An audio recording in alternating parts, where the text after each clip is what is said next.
저는 오늘 마태복음 5장의 말씀에 의지해서 화평을 도모하라 라고 하는 주제로 함께 은혜를 나누고자 합니다. 따라서 합시다. 화평을 도모하자. 네. 오늘 마태복음의 5장의 이 배경을 산상수훈이라고 하죠. 예수께서 산에 오르셔서 많은 제자들과 많은 백성들에게 하나님의 말씀을, 귀한 보배와 같은 말씀을 전하셨다. 그래서 산상수훈이라고 합니다. 그래서 예수께서는 오늘 특별히 마태복음 5장을 통해서 8가지의 복, 8복에 대해서 설명해 주시죠. 이러한 내용이 누가복음 6장에도 기록되고 있는데, 이때는 예수께서 평지에서 말씀을 하십니다. 그래서 평지수훈이라고도 이야기를 하는데, 여기서도 동일하게 8복에 대해서 이야기를 하시죠. 그렇다면 예수께서 그의 제자들과 그를 따르는 모든 백성들에게 말씀하셨던 8복의 핵심 메시지, 핵심 가치는 무엇이었느냐? 그것은 무엇이 참된 복이냐? 균형 잡힌 크리스찬의 삶의 특징은 무엇이냐? 라고 하는 거죠. 뭐가 참된 복일까요? 이 땅에서 우리가 수고하고 노력한 모든 것들을 받아 누리는 것, 그것도 복일 수가 있죠. 뿐만 아니라 이 땅에서 우리가 심지 않고 노력지 않았음에도 불구하고 하나님의 은혜로 말미암아 차고 넘치는 그러한 복, 우리 모두가 받아 누리기를 원하죠. 그런데 성경에서 이야기하는, 오늘 마태복음 5장이 이야기하는 그러한 복은 이 땅에서 우리가 무언가를 이루고 잘 되고 높아지고 누리고 하는 이러한 것들을 복이라고 이야기를 하지 않고, 하나님의 말씀을 이루는 것을 참된 복이라고 이야기를 하고 있습니다. 하나님의 의를 이루는 것이 참된 복이라고 이야기를 하고 있죠. 그러면서 오늘 마태복음 5장 9절에서 우리에게 말씀하고 있는 하나님의 의를 이루는 것은 무엇이냐? 그것은 우리의 삶에서 화평을 이루는 삶을 살아가라고 이야기를 하는 거죠. 실제로 예수 그리스도께서 이 땅에 오셔서 십자가에 달려 죽으신 이유도 무엇입니까? 화평을 이루기 위함입니다. 오늘 마태복음 5장 9절은 이야기를 하죠. 화평케 하는 자는 복이 있나니 저희가 하나님의 아들이라 일컬음을 받을 것이라. 야고보서 3장 18절은 이렇게 말씀합니다. 우리 다 같이 한번 읽어볼까요? 시작. 화평케 하는 자들은 화평으로 심어 의의 열매를 이루느니라, 거두느니라. 다시 말해서 화평케 하는 자는 화평을 심음으로 말미암아 하나님의 뜻을 이루는 삶을 살아가느니라. 예수 그리스도께서 이 땅에 오셔서 화평을 이루셨던 것처럼 하나님 우리에게 원하시는 것도 다름 아닌 화평. 자, 여기서 우리는 의문이 듭니다. 화평을 이루라고 말씀하시는데, 화평을 도모하라고 말씀하시는데, 그렇다면 과연 성경이 이야기하는 이 화평, 우리가 화평을 도모해야 할 대상은 누구인가? 라고 하는 거죠. 우리는 과연 어떤 대상과 더불어 화평을 이루어야 하는가? 오늘 성경은 우리가 화평을 도모해야 할 대상으로 첫 번째, 하나님과 더불어 화평하라고 우리에게 권면합니다. 요한삼서 1장 2절은 우리에게 이렇게 이야기를 하고 있죠. 사랑하는 자여, 내 영혼이 잘됨 같이 내가 범사에 잘되고 강건하기를 내가 간구하노라. 우리의 영혼이 잘 되어야지만이, 우리가 하나님과 화평해야지만이, 그래야지만이 비로소 우리의 삶에 화평한 열매를 거둘 수 있다고 성경은 우리에게 분명하게 이야기를 하고 있죠. 우리가 하나님과의 관계가 불분명해. 하나님으로부터 내려오는 은혜의 파이프라인이 녹이 슬었어. 그러면 결코 하나님으로부터 온전한 힘과 능력, 축복을 공급받지 못한다는 것을 오늘 요한삼서 1장 2절은 우리에게 말씀하고 있는 것이죠. 창세기 3장은 화평을 이루지 못한 우리 인류의 조상의 삶의 최후에 대해서 이야기를 해주고 있습니다. 신라곤, 낙원을 빼앗겨버린 것이죠. 창세기 3장 24절은 이렇게 이야기를 합니다. 이같이 하나님이 아담과 하와를 쫓아내시고 에덴 동산 동편에 그룹들과 두루도는 화영검을 두어 생명나무의 길을 지키게 하시는, 하나님과 합평하지 못했던 인류의 조상은 하나님께서 최고의 환경, 최적의 환경, 낙원이라는 환경을 주셨지만 그 낙원이라는 환경을 누려보지 못하고 쫓겨나는 겁니다. 저와 여러분들에게 하나님께서 가장 좋은 것, 최선의 것, 최고의 가치를 여러분들에게 주셨지만 하나님과 합평하지 못하면 하나님으로부터 말미암은 은혜의 파이프라인이 녹이 슬어 있다면 여러분들은 하나님의 능력과 은혜를 공급받지 못하고 쫓겨나는 겁니다. 고사되고 마는 겁니다. 이로 말미암아 구약 시대에는 하나님 앞에 나올 때는 재물을 가지고 나와야만 했습니다. 화해의 재물을 가지고 자신의 모든 죄를 대속해야지만이, 그 재물이 그 모든 죄를 대속해야지만이 그들이 하나님 앞에 나설 수가 있었습니다. 출애굽기 34장 19절부터 20절은 이렇게 말씀합니다. 무릇 초태생은 다 내 것이며 무릇 내 가축의 수컷 처음 난 우양도 다 그러하며 나귀의 첫 새끼는 어린 양으로 대속할 것이요 그렇게 아니하려면 그 목을 꺾을 것이며 내 아들 중 장자는 다 대속할지며 빈손으로 내 얼굴을 보지 말지니라. 하나님 앞에 나아갈 때 빈손으로 나오지 말라는 거예요. 왜? 우리가 죄가 있기 때문에 하나님과의 사이에서 온전히 하나님의 은혜를 공급받지 못하는 거예요. 그래서 대속물을, 희생 제물을 가지고 하나님 앞에 나와 그 피로써 우리의 모든 죄가 속량을 받고 비로소 하나님 앞에 설 수 있는 자격을 얻을 수 있었지요, 구약 시대에. 그런데 이거는 일시적이고 단회적인 사건입니다. 이러한 모든 일시적이고 단회적인 사건을 하나님께서 당신의 사랑하는 독생자를 주심으로 말미암아, 그 아들을 희생제물로 삼으심으로 말미암아, 그가 십자가에 돌아가심으로 말미암아 그 모든 것들을 해결하셨다고 성경은 이야기를 합니다. 히브리서 7장 27절은 이렇게 이야기하죠. 죄를 위하여 날마다 제사 드리는 것과 같이 할 필요가 없으니 이는 예수께서 단번에 자기를 드려 이 모든 것을 이루셨습니다. 예수께서 십자가를 지고 가심으로 말미암아 우리의 모든 죄, 어제 지었던 죄, 오늘 지을 죄, 그리고 앞으로 지을 모든 죄를 단번에 속량하신 걸 믿는 사람만 박수며 하나님께 원을 주시기 바랍니다. 요한일서 2장 2절은 우리에게 이야기를 하고 있죠. 예수께서는 우리 죄를 위한 화목 제물이 되셨으니 우리만 위한 뿐만 아니라 온 세상의 죄를 위하심이라. 예수께서 이렇게 십자가를 지셨던 것은 우리의 죄뿐만 아니라 온 세상의 죄, 조직과 사회와 국가와 가정이 지은 모든 죄까지도 하나님께서 다 속량하시기 원하셨다는 거예요.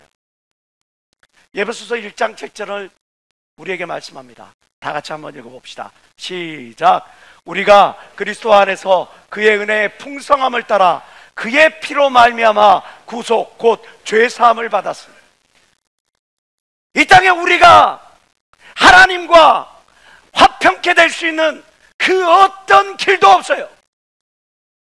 이 땅에 우리가 하나님 앞에 나아 하나님 앞에 당당히 설 수 있는 그 어떤 조건도 없어요. 오직 하나, 성경은 예수 그리스도로 말미암은 구속 곧 죄사함으로 말미암아 우리가 하나님 앞에 당당히 설 수 있게 되었다고 오늘 에베소서 1장 7절을 통해서 말씀하고 있는 겁니다. 그래서 요한복음 3장 16절 이 말씀을 통해서 우리에게 큰 위로와 우리에게 큰 도전을 줍니다. 하나님이 세상을 이처럼 사랑하사 독생자를 주셨으니 이는 저를 믿는 자마다 멸망치 아니하고 영생을 얻게 하려 하며, 하나님과 합평한 자, 예수를 믿는 자, 하나님과 합평한 자가 하나님 앞에 담대히 서게 될 걸 믿는 여러분 되시길 주의 이름으로 축원합니다. 예수는 하나님과의 화해 제물로 이 땅에 오셨어요. 저와 여러분들의 모든 죄를 지고 십자가에 달려 죽으심으로 하나님과 화평을 이루셨습니다. 그런데 어찌하여 아직까지 우리는 하나님과 온전한 화평을 이루지 못하는가? 화평이라는 말을 헬라어로 에이레네라고 말을 합니다. 에이레네라고 하는 이 말은 또 다른 표현이 있는데, 의미가 있는데, 그것은 평강입니다. 결국 우리가 하나님과 함께 할 때, 화평할 때 참 평안을 누려요. 지금 내 마음에 두려움이 있어. 지금 내 마음에 무언가 불만족, 불평과 원망하는 마음이 있어. 지금 내 마음에 그 어떤 끓어오르는 그런 또 분노가 있어. 그것은 지금 내가 하나님과 온전히 화평하고 있지 못하기 때문에 그렇습니다. 그렇기 때문에 내 심령에 평강이 사라지는 겁니다. 화평을 히브리어로는 샬롬이라고 표현하죠. 우리 청년부에는 샬롬이 있습니다. 근데 이 샬롬이라고 하는 이 원어의 원뜻은, 평강이라고 하는 이 원뜻은 온전하다, 완전하다, 가득 찼다라고 하는 의미예요. 이 원래의 뜻을 통해서 우리는 평강이 어떻게 우리에게 주어졌는지를 우리는 분명히 알게 됩니다. 그것은 뭐냐? 나와 하나님 사이가 온전할 때, 나와 하나님 사이가 완전해질 때, 나와 하나님 사이가 은혜로서 가득 찰 때, 그때에 비로소 하나님과 화평한 관계, 모든 사람과 더불어 화평한 관계, 평강의 관계에 이르게 될 걸 믿는 사람만 박수며 하나님께 영광 돌리시기 바랍니다. 그래서 중요한 게 나와 하나님 사이의 관계가 지금 어떠한가가 중요합니다. 그런데 에베소서 2장 14절과 16절은 이렇게 이야기를 하죠. 그는 우리의 화평이신지라 둘로 하나를 만드사 중간에 막힌 담을 허시고 십자가로 이 둘을 한 몸으로 하나님과 화목하게 하셨다. 십자가로 말미암아 저와 하나님과의 관계를, 우리와 하나님과의 관계를 화목하게 하셨다. 성경은 우리에게 분명하게 말씀하고 있는데, 그런데 우리가 지금 죄의 종 노릇,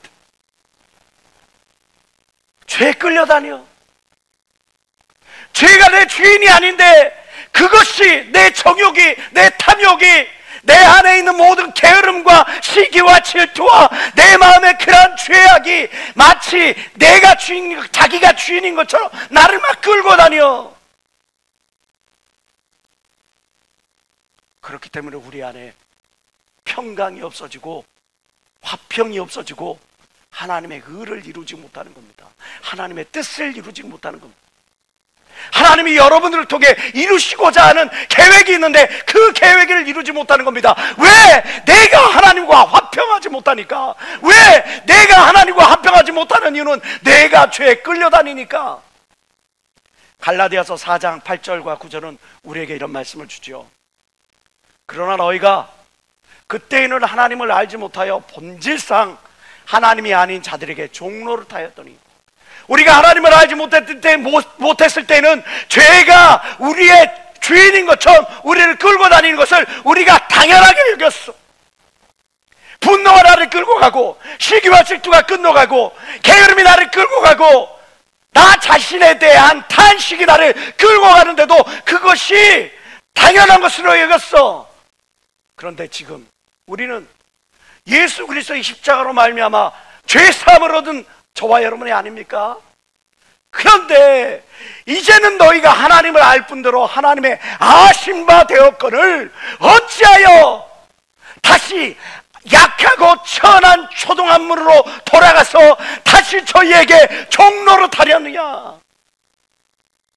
너희가 하나님의 자녀로 되어져, 하나님의 자녀가 되어서 의의 백성이 됐고 하나님의 백성이 됐는데 왜 아직도 죄 가운데서 종노릇하려느냐? 지금 내 마음속에 평강이 자리하지 않고 있다면 나와 하나님 사이의 은혜의 파이프라인을 점검해 봐야 합니다. 그 가운데 자리하고 있는 나를 끌고 다니는, 나를 억압하고 지배하려는 죄의 속성이 무엇인지를 여러분들이 드러내야 합니다. 빛 가운데는 모든 어둠이 다 물러가고 그 속에 있는 것이 다 드러나는 걸 믿는 여러분 되시길 주의 이름으로 축원합니다. 여러분들이 성령으로 충만할 때 그 모든 어둠이 떠나가고 어둠 속에 있던 그 모든 것들이 낱낱이 드러나는 것처럼 하나님의 은혜로 충만해질 때, 무엇이 나로 하여금 이렇게 종로를 타게 만드는지, 죄의 종로를 타게 만드는지, 본능을 따라가게 만드는지, 어둠을 따라가게 만드는지를 깨닫게 되는 거예요. 하나님과의 화평, 이것은 우리가 하나님의 의를 이루고 하나님의 뜻, 하나님의 계획을 이루는 삶을 살아가는데 어떤 선택이 아니라 필수라는 사실을 우리는 기억해야 합니다. 우리가 외국에 가면 또는 한국에 돌아오면 입국장에서 거기에서 그 세관 심사를 받잖아요. 근데 보면 어떤 사람들의 가망을 막 무작위로 그냥 열어 제치는 모습들을 봐요. 외국에 안 나가 보셔서 모르시나요? 왜 갑자기 눈빛이 이상해지지? 자주 다니시는 분들은 많이 있잖아요. 네, 여러분들 팁을 하나 알려드릴까요? 어떤 사람들의 짐을 뒤지냐고 했더니 세관 그쪽에 근무하시는 분이 팁을 알려주셔요. 보면 방에다가 CCTV를 설치를 해놓고 입국하는 사람들의 행동거지를 유심히 살펴본답니다. 그러면 막 눈이 막 불안불안한 사람, 뭐 이렇게 하는 사람, 걸음걸이가 수상한 사람, 좀 약간 좀 이렇게 하는 사람, 그런 사람을 1순위로 뽑는데, 그 사람들은 평생 밀폐된 방에서 CCTV만 쳐다보고 있어. 그러니까 이 사람이 뭔가 좀 찝찝하다는 느낌을 그냥 감으로 아는 거야. 평생 그것만 하니까 달인이 됐어. 신기하죠? 그래서 걸음걸이가 이상한 사람, 눈빛이 약간 불안불안한 사람, 그런 사람의 짐을 뒤져보면 어김없이 이상한 것들이 드러난다는 거죠. 여러분, 그 사람들은 그냥 어떤 달인이기 때문에 이렇게 이야기를 하는 건지 모르겠지만 그건 영적인 겁니다. 죄에 눌려 있으면 나도 모르게 나의 얼굴에서 그 모든 것들이 드러나게 돼 있어요. 죄에 억압되어 있으면 내 심령이 자유함을 잃어버리면 나도 모르게 내 행동이 경직되거나 부자연스러워지게 되게 돼 있어요. 죄과라고 하는 것들이 종로를 타다 보면 그 사람의 눈빛 자체가 올곧지 못하고 똑바로 보지 못하고 자꾸 엉뚱한 데를 이렇게 쳐다보게 되어 있어요. 여러분, 죄로부터 멀어져야 우리가 비로소 자유함을 얻을 수가 있는 겁니다. 죄의 사슬이 여러분들을 겁박하고 압박하고 짓누리는 동안에는 여러분들의 마음이 편할 수가 없고 여러분들의 삶이 결코 평안을 얻을 수가 없어요. 죄를 끊어버려야 합니다. 하나님과 화평하기 원하는 죄를 끊어버려야 합니다. 죄로부터 멀어지시길 주의 이름으로 축원합니다. D.L. 무디가 어느 강연장에서 이야기를 합니다. 여러분, 제 손에 들여져 있는 이 병에서 공기를 뺄 수 있는 방법이 무엇일까요? 많은 사람들이 이런 이야기 저런 이야기를 합니다. 그때 D.L. 무디가 뒤에 있는 물통을 가져와서 그 통에다가 물을 담아요. 가득 담았어요. 여러분들 보이시죠? 물이 가득 담기니 여기선 더 이상 공기가 차지할 자리가 없습니다. 무디가 이야기하고 싶은 것은 그거예요. 우리의 삶에 하나님의 은혜로 가득 채워져 있으면, 하나님의 은혜로 가득 채워진 깨어진 심령이면 더 이상 그 안에 죄악이 자리할 공간이 없다는 거예요. 그래서 기도하라는 겁니다. 그래서 모이기에 힘쓰라는 겁니다. 그래서 하나님의 전을 사모하라고 성경에 기록된 걸 믿는 사람만 박수며 하나님께 노래시기 바랍니다. 예수 그리스도께서 십자가에 달려 죽으심으로 화목 제물이 되심으로 말미암아 그의 피로 말미암아 죄 사함을 얻었는데 언제까지 아직도 죄에 눌려 종노릇 할 거냔 말이에요. 끊어버려야죠. 그런데 사도 바울이 로마서 7장 24절에 고백하는 것처럼 오라 나는 공고한 사람이로다. 이 사망의 몸에서 누가 나를 건져내랴. 내 안에서 생명의 법을 사모하는 마음과 더불어 나도 모르게 내 안에서 어떤 것이 죄의 마음이 막 스멀스멀 기어오르는 거예요. 그래서 우리가 하나님의 말씀을 사모해야 하는 겁니다. 시편 119편 165절을 다 같이 한번 읽어봅시다. 시작. 주의 법을 사랑하는 자에게는 큰 평안이 있으니 저희에게는 장애물이 없으리. 하나님의 말씀을 듣고 또 듣고 그 말씀을 붙잡고 또 붙잡고 미혹의 길에 이르지 아니하도록, 뇌가 죄에 타협하지 아니하도록, 어둠의 길에 빠지지 아니하도록 그 말씀으로 날마다 새로워질 때에, 그때에 우리가 비로소 더욱더 하나님과의 관계가 단단해지는 겁니다. 요한일서 4장 15절은 이야기를 하죠. 누구든지 예수를 하나님의 아들이라 시인하면 하나님이 저 안에 거하시고 저도 하나님 안에 거하느니라. 날마다 예수를, 날마다 하나님을, 날마다 믿음을, 날마다 은혜를 고백하는 삶을 살아갈 때 하나님께서 그 심령 안에 거하신다고 오늘 말씀하라는 겁니다. 여러분, 죄의 사슬을 끊어버려야, 악한 것들이 여러분들이 겁박하고 짓누르는 그 모든 것들을 끊어버려야 내 심령 안에 참 평안이 줍니다.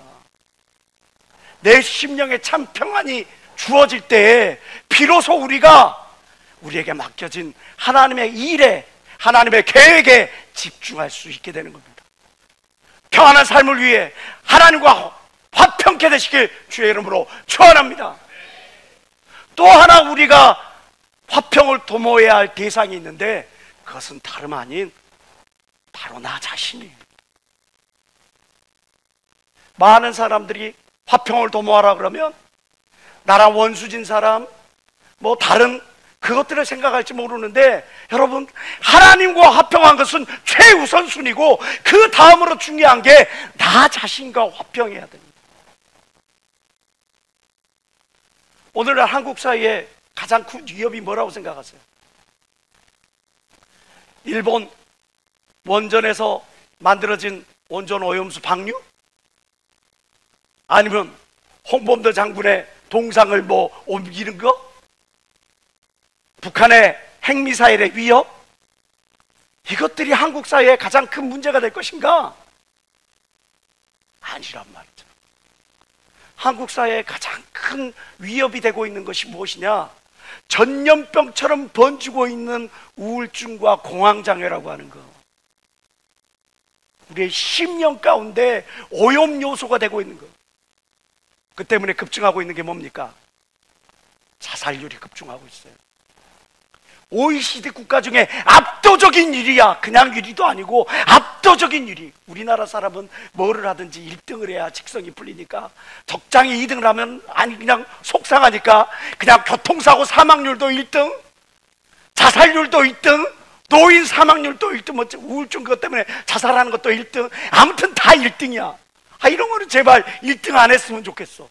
그때 막 1등이 돼. 왜 이런 일이 벌어질까요?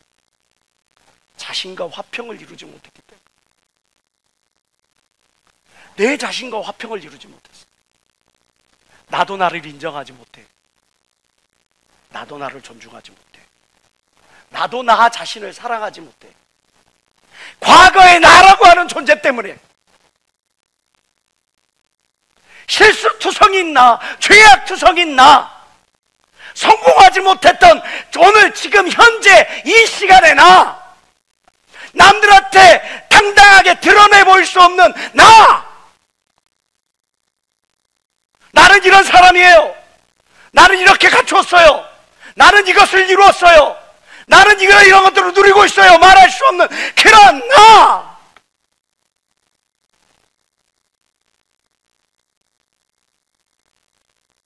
그것 때문에 부끄럽게 여기는 거예요, 스스로를. 그것이 올무대가 돼가지고 앞으로 나아가지 못하게 여러분들이 끌고 붙들고 나아가지 못하게 넘어지고 자빠지게만 만드는 거예요.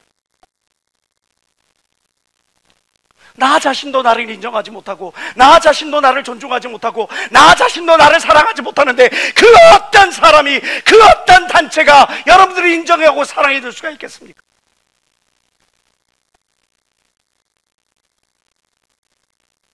자신감으로 살아가는 사람이 있고 자존감을 가지고 살아가는 사람이 있어요. 여러분들은 무엇으로 살아가고 있습니까? 자신감과 자존감의 어떤 원동력이라고 한다면 이렇게 표현할 수가 있겠죠. 자신감의 원동력은 자신의 배경과 자신의 실력을 믿는 것. 그러나 자존감의 배경은 있는 그대로의 있는 그대로의 상대, 있는 그대로의 모습을 인정하고 존중해 주는 것. 그게 힘의 근원이 되는 거예요. 여러분들은 어떤 걸 믿고 있어요? 여러분들은 어떤 것들을 힘의 원동력으로 삼아 나아갑니까? 나는 자존감이야 라고 말을 하는데, 그러고 싶은데 끊임없이 자기 자신을 윽박지르고 어떤 프레임에 갇혀가지고 그냥 찍어 누르는 나 자신은 아니냔 말이죠. 고린도후서 5장 17절의 말씀입니다. 다 같이 읽어볼까요? 시작. 새로운 피조물이라 이전 것은 지나갔으니 보라 새 것이라. 그리스도 안에 있으면 새로운 피조물. 여러분은 그리스도 안에서 새로운 피조물이 되었어요. 믿으십니까? 그런데 왜 아직도 과거라는 프레임에 갇혀서 아직도 나 자신을 용서하지 못하는 겁니까? 왜 현실이라고 하는 프레임에 갇혀서 나 자신을 인정하고 존중해 주지 못하는 겁니까? 나를 사랑하세요. 나를 사랑해야 될 이유는 너무나 많아요. 그러나 그 모든 이유보다 가장 중요한 이유가 있으니 그것은 하나님이 나와 여러분들을 사랑하셔서 아들을 보내시고 그 아들로 말미암아 십자가에 달리신 그 아들로 말미암아 새로운 피조물이 되었다는 그 사실 하나만으로도 여러분들은 여러분들을 사랑할 가치가 있는 겁니다. 고린도후서 12장 7절에서 우리가 지난주에 살펴봤죠. 사도 바울은 정말 간절히 하나님께 구합니다. 육체의 가시를 없이 해달라고. 갈라디아서 4장의 말씀을 보니까 이 사도 바울이 갖고 있는 그 육체의 가시가 얼마나 큰지 그 가시가 온 교회의 시험거리가 됐어. 그러나 그 가시는 사도 바울에게만 있는 게 아니고 지금 이 자리에 있는 저와 여러분들 모두에게도 있는 가시라는 거죠. 중요한 건 뭡니까? 그 가시를 나는 어떻게 반응하고 있느냐는. 마태복음 10장 32절 말씀입니다. 누구든지 사람 앞에서 나를 시인하면 나도 하늘에 계신 내 아버지 앞에서 저를 시인할 것이요. 사람들 뿐만 아니라 여러분들 본인 스스로에게 이제 이렇게 이야기를 하세요. 너는 하나님의 자녀야. 따라서 합시다. 너는 하나님의 자녀야. 하나님의 선택한 최고의 선물이야. 아멘입니까? 하나님의 계획과 하나님의 의를 이루기 위하여 하나님이 선택한 최고의 선물이 바로 나 자신이야. 그걸 내가 고백해야 돼. 삶 속에서 그걸 사람들 앞에서 고백해야 돼. 그렇게 자꾸 고백할 때에 하나님께서 그를 끌어올려 더 높은 곳으로 인도할 걸 믿는 여러분 되시길 주의 이름으로 축원합니다. 하박국 선지자는 이야기를 하죠. 비록 무화과나무에 열매 없으며 감람나무에 소출이 없으며 우리의 양이 없으며 외양간에 소가 없을지라도 나는 여호와로 인하여 기뻐하며 그 구원의 하나님으로 인하여 즐거워하리로다. 그가 나로 하여금 저 높은 곳에 뛰노르게 하시리로다.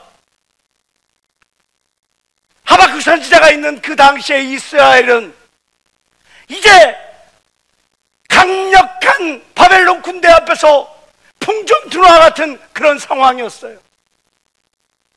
그럼에도 불구하고 하나님께서 하나님을 믿는 백성들로 하여금 장차 더 좋은 곳으로 인도하실 것이라는 그 믿는 믿음을 확고히 선포하고 있는 겁니다. 과거라고 하는, 현실이라고 하는 그 프레임 속에서 자유하시기를 주의 이름으로 축원합니다. 약할 때 강하게 하시는 그 하나님을 내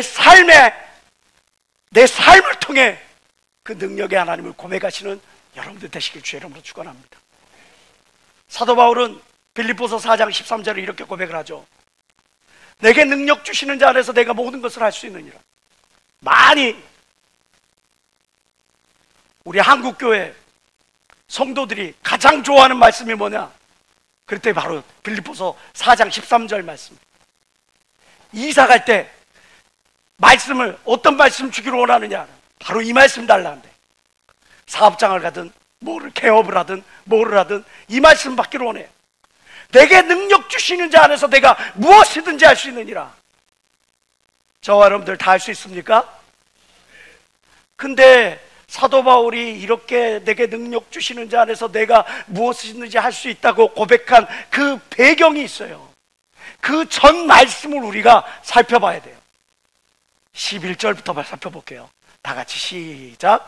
내가 궁핍함으로 말하는 것이 아니라 어떠한 형편이든지 내가 자족하기를 배웠나니 내가 비천에 처할 줄도 알고 풍부에 처할 줄도 알아. 모든 일에 배부르며 배고픔과 풍부와 궁핍에도 일체의 비결을 배웠노라.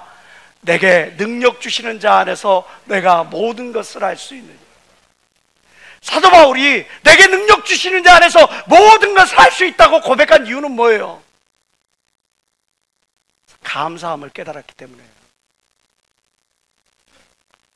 이런 말이 있죠. 지족자는 자족자요, 자족자는 만족자가 된다. 내게 주어진 것이 얼마나 귀하다는 것을 알게 될 때, 지족할 때 비로소 자족, 감사할 줄 아는 것. 여러분들이 지금 나에게 주신 직분, 나에게 주신 젊음, 나에게 주신 건강과 나에게 주신 모든 기회들을 이게 얼마나 소중하고 가치인 거라는 것을 알게 될 때 비로소 감사함이 나. 감사할 때 만족하는 삶을 살아요. 여러분들 만족이라는 한자 한번 봐보세요. 찰 만자에다가 뭐를 썼어요? 발족자를 썼어요. 내가 만족할 때 내 삶에 가득 차, 좀 속된 말로 이빠이 차. 내가 바라고 소원하는 거 이빠이 돼. 그래야지. 여기 왔어요. 네, 이빠이 됐어요. 은혜가 이빠이 됐어. 능력이 이빠이 됐어. 축복이 이빠이 됐어. 할 때 그때 내가 감사하는 게 아니라 어디만큼 찼을 때? 발에만, 발목만큼 찼을 때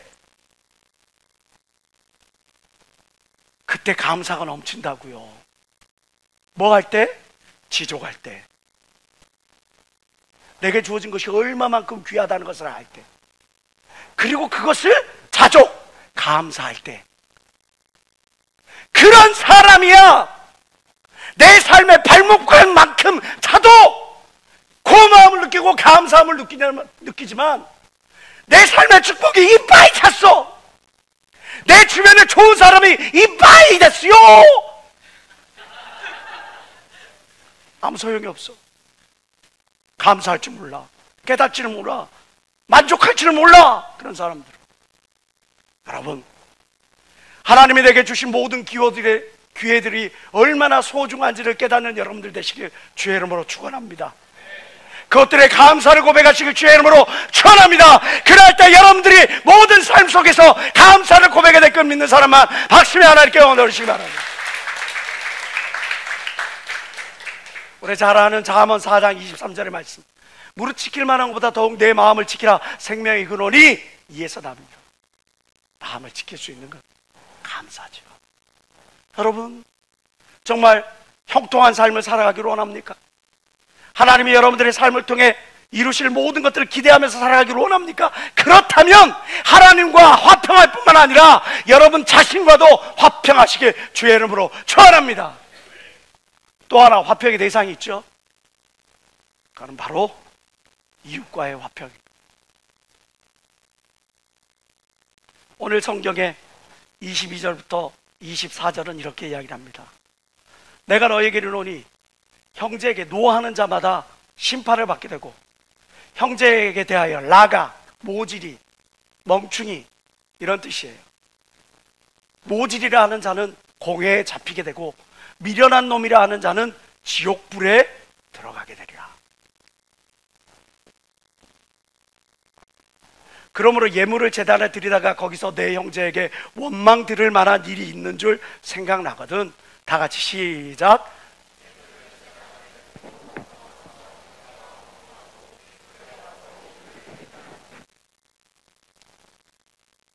하나님과 화목되었으면, 그리고 나 자신과 화목되었으면, 그리고 또 우리가 또 화목해야 될 대상이 이웃인 거예요. 우리가 잘 아는 한나라는 여인, 우리 청년부에는 한나도 있습니다. 또 성경 다 나오네. 한나라는 여인 아시죠?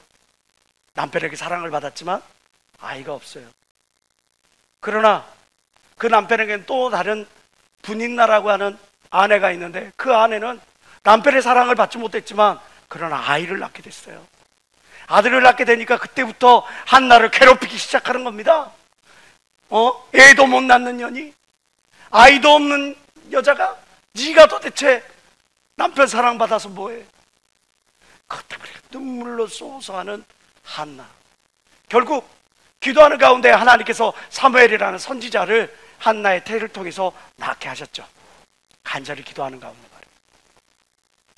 우리의 삶은 이렇게 우리를 끊임없이 자극하고 나약하게 만들고 우리의 삶을 무너뜨리게 만드는 그러한 분인나와 같은 존재가 있죠.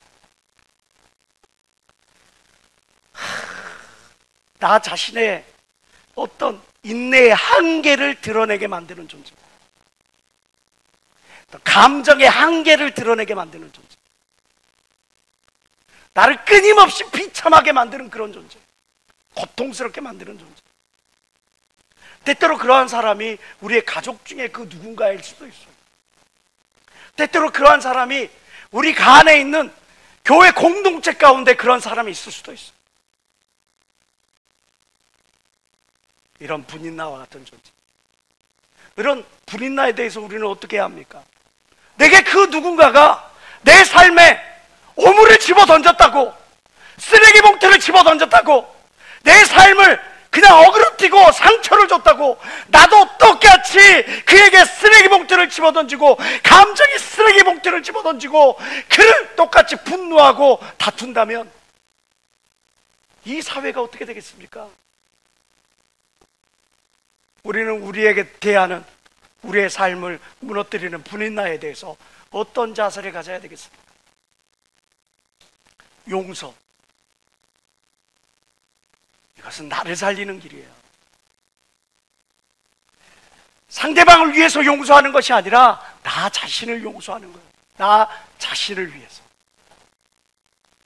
용서할 서자를 한번 볼까요? 이 용서할 서자는 같을 여자와 마음 심자가 합해진 글자죠.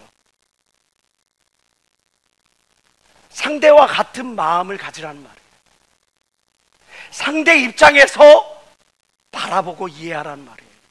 배려하라는 말입니다. 그래서 총기장 목사님께서 말씀하시죠. 그래, 사정이 있겠지, 이유가 있겠지, 그러한 마음으로 넉넉하게 바라볼 때 비로소 용서할 수 있는 마음의 자세가 우리에게 주어진다는 거죠. 영어로 용서를 forgiveness라고 이야기하죠. 용서가 온전히 되려면 어떻게 됩니까? 돼야 됩니까? 그러려면 기부가 일어나야 되는 거예요. forgiveness가 되려면 기부가 일어나야 돼. 마음을 줘야 돼. 이해하려고 하는 마음, 그의 마음을 배려하려고 하는 마음, 그의 입장에서 같은 눈높이로 바라봐 줄 수 있는 그런 마음을 줘야 비로소 forgiveness, 용서가 이루어지는 거예요. 로마서 12장 17절은 이야기합니다. 아무에게도 악으로 악을 갚지 말고 모든 사람 앞에서 선한 일을 도모하라. 악으로 악을 갚지 말고 선한 일을 도모하라 이야기를 했는데, 우리 때때로 뒤에서 뒷담화하자. 아, 나는 이거 판단하는 거 아니야? 정죄하는 거 아니야? 라고 말을 하면서 너무나 쉽게 다른 사람에 대해서 이 사람의 신앙이 어떻고, 이 사람의 자세가 어떻고, 이 사람의 열매가 어떻고 이렇게 말하지 않냔 말이죠. 로마서 12장 10절은 이야기합니다. 형제를 사랑하여 서로 우애하고 존경하기를 서로 먼저 하라는 거예요. 자격을 갖추었으니까 사랑하고, 그럴 만한 가치가 있으니까 우애하고 존경하는 것이 아니라, 그러기도 전에 내가 먼저 마음을 낮추어 그를 이해하고 존경하고 사랑해야 그것이 하나님이 기뻐하시는 화평을 이루는 삶인 걸 믿는 사람만 박수며 하나님께 원으로 시기 바랍니다.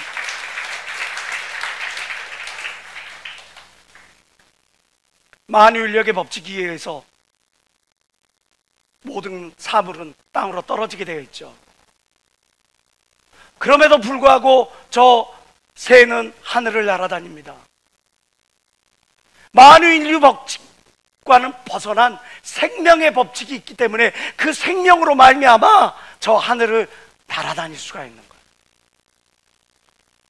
지금 여러분들에게 자연 법칙이 주어집니까? 자연 법칙이 여러분들을 지배합니까? 아니면 생명의 법칙, 은혜의 법칙이 여러분들을 지배합니까? 은혜의 법칙, 생명의 법칙이 지배해야 나와 함께하는 모든 이들이 저 창공을 마음껏 기쁨으로 날아다닐 수 있는 힘을 얻는 겁니다. 근데 자연 법칙, 이러니까 너는 마땅히 너는 지적받아야 돼. 이러니까 너는 마땅히 무시받아야 돼. 이러니까 마땅히 너는 거부되어야 돼. 그렇게 마땅히 자연 법칙으로 상대방을 대하면 여러분 또한 그 자연 법칙의 대상이 된다는 것. 시편 109편 17절부터 18절은 이야기를 하죠. 저가 저주하기를 좋아하더니 그것이 자기에게 임하고 축복하기를 기뻐 아니하더니 복이 저를 멀리 떠났으며, 또 저주하기를 옷 입듯 하더니 저주가 물같이 그 내부에 들어가며 기름같이 그 뼈에 들어갔나이다. 지금 나는 내 입술의 말은 자연 법칙이 지배하고 있느냐, 은혜의 법칙, 생명의 법칙이 지배하고 있느냐 살펴봐야 되지 않겠습니까? 작년 신학교 개강하기에 앞서 교수들이 이제 교과목을 배정하기 위해 회의를 합니다. 몇몇 교수들은 그 전부터 해왔던 과목들을 다 배정을 받습니다. 저도 10년 동안 해왔던 역사서라고 하는 그 분야에 10년 동안 해왔기 때문에 제가 역사서를 배정되어 있습니다. 그런데 어느 한 교수가 손을 들어서 이번부터는 제가 한번 역사서를 해보고 싶습니다. 순간 교수회에 참석했던 모든 사람들이 뻘쭘해지는 거죠. 이미 역사서 담당자가 있고 상담학, 설교학 이런 모든 사람들 담당자가 정해진 상태에서 자기가 해보겠다고 나오는 거예요. 제가 그때 어떻게 했겠어요? 창세기 13장에 롯과 아브라함의 그 종들이 서로 다툴 때 너가 좋아하면 내가 우하고 너가 우하면 너가 좋아하라, 그 말씀대로 제가 교수님께서 역사서를 맡기를 원하십니까? 그러면 저는 새로운 것을 맡겠습니다. 아직 담당이 정해지지 않은 구약개론을 맡고 신약개론을 맡겠습니다. 그렇게 하고 제가 그 교수에게 지난 10년 동안 준비했던 모든 교육 자료들 그리고 강의 노트들을 전부 다 보내줬어요. 아낌없이 다 보내줬어요. 그리고 하나님께 기도합니다. 하나님, 제가 새로운 과목을 맡아 새롭게 영혼들을 가르쳐야 될 테니 저에게 지혜를 주시고 저에게 돕는 자를 붙여주시고 저에게 능력을 더하여 주시옵소서. 그렇게 내가 새로운 과목을 맡아서 열심히 노력할 때 하나님께서 저에게 지혜를 주시고 지식을 주시고 하나님으로 말미암아 쓰임받게 된 걸 믿는 사람만 박수며 하나님께 원하시기 바랍니다. 누가 나에게 영역으로 들어올 때 그것들을 지키려고 아등바등할 것이 아니라 하나님이 더 좋은 걸 예비하지 않겠어? 하나님이 나를 하여금 더 실력을 늘게 하지 않겠어? 하는 차세로 내가 마음을 오픈해버리면 하나님이 그릇을 넓힌 대로 쏟아부어 주신다는 거죠. 그게 바로 화평케 하는 사람의 삶의 원리인 거예요. 히브리서 12장 14절은 말합니다. 모든 사람으로 더불어 화평함과 거룩함을 좇으라. 이것이 없이는 아무도 주를 보지 못하느니라. 요한복음 12장 24절은 말씀하죠. 내가 진실로 진실로 너에게 이르노니 한 알의 밀이 땅에 떨어져 죽지 아니하면 한 알 그대로 있고 죽으면 많은 열매를 맺느니라. 내가 내게 속한 그 팀에서 한 알의 밀알이 되어야죠. 근데 찌르는 가시가 되었어야 되겠습니까? 내가 속한 가족에서 하나의 밀알이 되어야죠. 아니, 살아있는 밀알이 되면 안 돼. 내가 죽어야 거기서 새로운 싹이 나서 더 많은 열매를 맺어. 지금 나는 찌르는 가시로 있습니까? 살아있는 밀알로 있습니까? 아니요! 더 많은 생명을 위하여 죽때 완전히 죽는 썩는 그런 밀알이 되시길 주의 이름으로 축원합니다. 그러므로 무엇이든지 남에게 대접을 받고자 하는 대로 너희도 남을 대접하라. 이것이 율법이요 선지자니라. 받아 누리기를 원하는 것 어린아이의 심령입니다. 나만 봐주기를 원하는 것 어린아이의 심령입니다. 내게 없는데 남에게 있는 것 빼앗고 싶은 것 어린아이의 심령입니다. 어린아이의 심령은 결코 하나님을 기쁘시게 할 수 없고 하나님의 의를, 하나님의 뜻을 이룰 수가 없는 겁니다. 로마서 14장 13절은 말하죠. 그런즉 우리가 다시는 서로 판단하지 말고 도리어 부딪힐 것이나 거칠 것으로 형제 앞에 두지 아니할 것을 주의하라. 이제 내가 형제들과 이웃들과 온전히 연합하기 위하여, 화평케 되기 위하여, 혹시나 나의 말에, 혹시나 나의 표정에, 혹시나 나의 어떤 행동에 그 누군가의 어떤 걸림돌이 되지 않도록 내 심령 속에서, 내 삶 속에서, 내 언어 가운데 가시를 뽑아내야 되는 겁니다. 화평을 이루는 삶을 살아가는 것,